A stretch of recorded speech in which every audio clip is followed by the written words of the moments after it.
That's where we'd like to welcome in the president of Americans for Limited Government, Richard Manning. Richard was in a briefing yesterday with the president and the vice president regarding the State of the Union address. Richard, great to see you. Thanks for coming on tonight. Thank you for having me. All right, there have been a lot of details leaked about this speech so far, but what's something that you picked up from that briefing yesterday that's going to surprise some people when they listen to this speech tonight?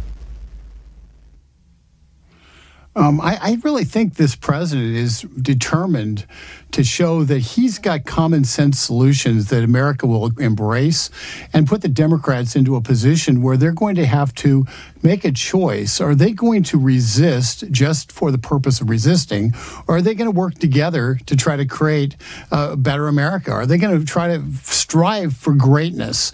And I think that's the challenge he's going to put forth, and it's going to be one that the Democrats are going to be asked to accept. And resisting will not be an answer to the challenge he's putting forward. So I think this is going to be a philosophical speech.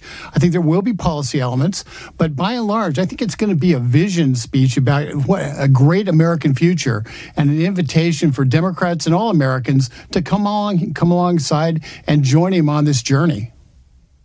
Perhaps Reagan-esque in this speech. Now, the president has floated the idea of declaring a state of emergency in case Congress can't reach an agreement on border wall funding. On Twitter today, President Trump once again made his pitch for a wall on the southern border. He even suggested a human wall, if necessary. Now, the emergency declaration scares a lot of Republicans, except Lindsey Graham, and so does a shutdown. But what do you think is more likely, the shutdown situation or the emergency declaration? Well, I'm still of the belief that you can do it a third way.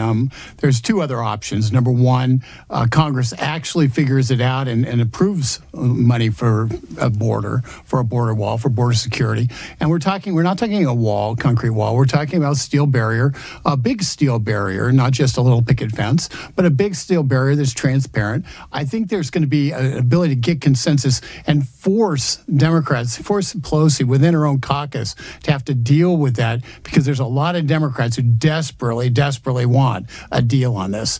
The second alternative is to go and use, as the President of the United States, Commander-in-Chief, to actually direct the military without declaring an emergency to go ahead and do it based upon the security concerns of the United States. I think there's room within Article 2 of the Constitution for him to do that without going to the extreme of calling for an emergency declaration. We'll let the lawyers have to figure that out. But I strongly suspect that there are other alternatives beyond just the emergency or some kind of cataclysmic event. Yeah, we want to avoid the situation where we leave it up to the lawyers, the non-elected lawyers, to figure out what the law actually means. That's always a dangerous proposition. I want to take a look at a report from Politico. President Trump apparently... Yeah, right. I want to take a look at a report from Politico, because last night apparently President Trump huddled up with people like Tony Perkins of the Family Research Council and Marjorie Denenfelser, the Susan B. Anthony list, which advocates for pro-life policies. And he was talking about this whole issue with Virginia and New York State. And I'm quoting the article here. Trump marveled that public officials were discussing already born babies as part of the debate over late-term abortions. We talked about New York. I want to take a look at a recent opinion piece by the Vice President, Mike Pence, in National Review. He said, quote, "Until we heard those cheers coming from Albany in the defense of the indefensible over the airways in Virginia, we thought states were moving beyond such barbaric practices." He also talks about a shameless embrace of the culture of death. President Trump talked about the fact that the Democratic Party was becoming the party of late-term abortions. How big of a topic do you think this is going to be tonight? I think it will be a topic. I was in the same meeting that you referenced, and the president, I can't, it was all in background, so I can't really talk about specifics.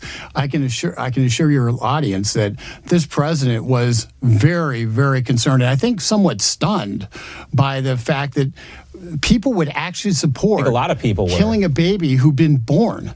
And the president was taken aback at that.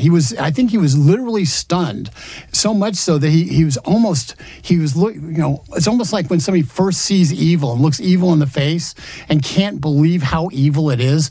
Well, that's somewhat how I'd equate this. So I'd be very surprised this president doesn't have a very strong statement on abortion and the evil of postnatal abortion, infanticide, and some of these things are happening in New York and were contemplated in Virginia. I think people who are pro-life, and quite honestly, all Americans are going to be relieved to hear their president doesn't believe you should kill babies on the delivery table.